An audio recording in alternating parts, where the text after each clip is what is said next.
The people of Castlebar have been commemorating the life of one of the most famous people ever to come out of County Mayo. We're talking about opera singer Margaret Burke Sheridan, who died 50 years ago this year. Now, in her lifetime, she was described by Puccini, no less, as the greatest Madame Butterfly ever to grace the opera stage. Well, our Dermot Peavoy has been looking into her life and times, the life and times of a great Castlebar lady. I dreamt that I dwelt in marble halls, with vases and serfs at my side. The Linen Hall Art Centre in Castlebar, County Mayo. Last April saw the opening of an anniversary exhibition here to honour the town's most famous daughter, who died 50 years ago this year. Margaret Burke Sheridan, born in Castlebar, adored in Italy. For over a decade, leading lady of the greatest Italian opera houses and of London's Covent Garden. This special anniversary exhibition was opened in Sheridan's hometown by her biographer, Anne Chambers. Maybe Castlebar will reclaim their most famous daughter now and not wait for another 50 years before she is celebrated.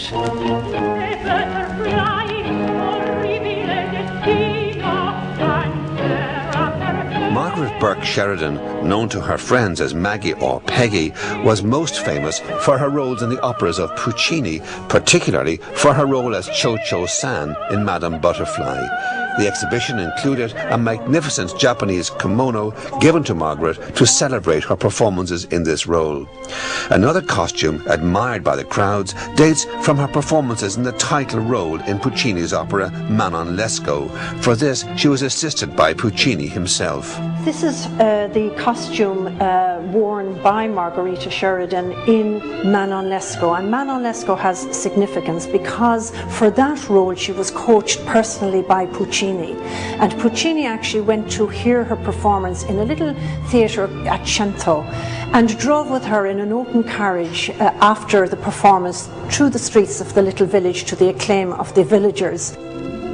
It's nearly 20 years since Anne Chambers published her biography of Margaret Burke Sheridan, and her home in Dublin has been a repository for the memorabilia she collected while researching the book. Much of this will now be donated to the Mayo County Library. Anne traced the soprano's life story at home and abroad. Well, you start, of course, in Castlebar, but then I moved on to Italy, and I spent some time in Italy, literally following in her footsteps, not quite knowing really where she went, but just one lead leading on to the other. I started in La Scala in Milan, and I got access to the archives there, and from there then I knew she had performed in Cremona and Trieste and in of course in the Dal Verme, also in Milan, and she had started of course in Rome, then had moved down to the very, very demanding setting of the San Carlo in Napoli. Walter McNally, her friend, remembers being in the San Carlo when she performed and people standing up on the seats shouting at the top of their voice, "Viva la Sheridan, Viva l'Irlanda." As somebody said, there were only three famous Irish people known outside Ireland. There was De Valera, there was John McCormick, and there was Margarita Sheridan. The Castlebar exhibition, now ended, included an old image of the Mall in Castlebar, as this is where Sheridan's story began. This is a lovely space here and the Mall in Castlebar, and it's where it all began from Margaret, isn't it? From Maggie, from Mayo. This is where she was born, wasn't it?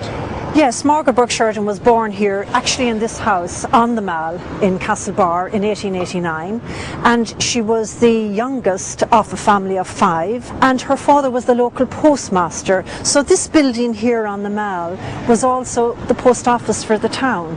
Margaret could walk from here to her first school on the other side of the Mall.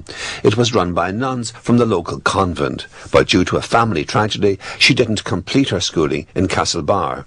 Margaret's mother died when she was 4 and her father passed away when she was 11. Her family was broken up and Margaret was orphaned, but proceeds from the sale of the family home allowed her to be sent to finish her education at the Dominican convent in Eccles Street in Dublin.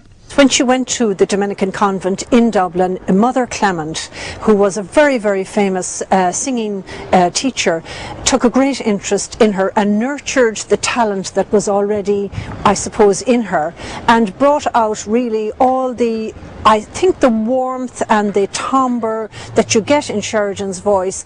She said herself that that was really discovered in Eccles Street and nurtured.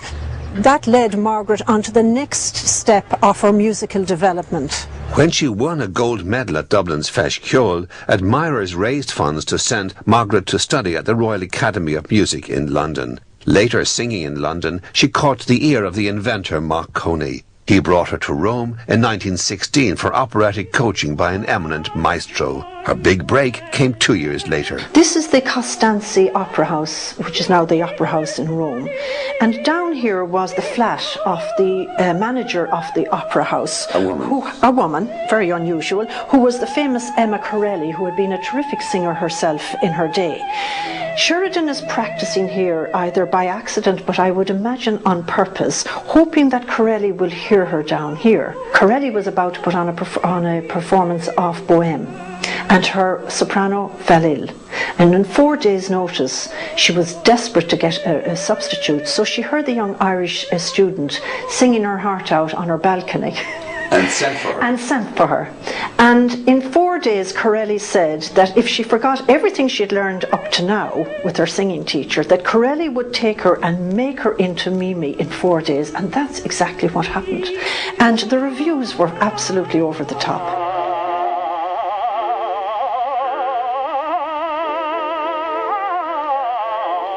Margaret's contemporary, the great Irish tenor John McCormick, was more comfortable on the concert stage than in opera, but with Margaret it was the opposite story. She would say, "How can I sing without my cloak?" meaning the costumes, sets, cast, orchestra and drama, the whole paraphernalia of opera. And while McCormick made his fortune in America, Margaret chose to remain in Italy and Covent Garden. However, she ended her stellar operatic career after only 12 years.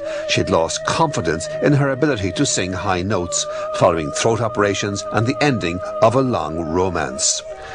Most of Margaret Burke Sheridan's long retirement was spent in Dublin, partly in a flat here in Fitzwilliam Street. The last 6 years of her life were shared half and half between the Shelbourne Hotel and the mansion of a wealthy patron in New York. And when she died of cancer in 1958, her death was mourned throughout the operatic world. Well, Margaret Burke Sheridan died on the 16th of April 1958, and she's buried here in Glasnevin Cemetery. And this is her tomb, and it reads Margarita Sheridan, Prima Donna, La Scala, Covent Garden.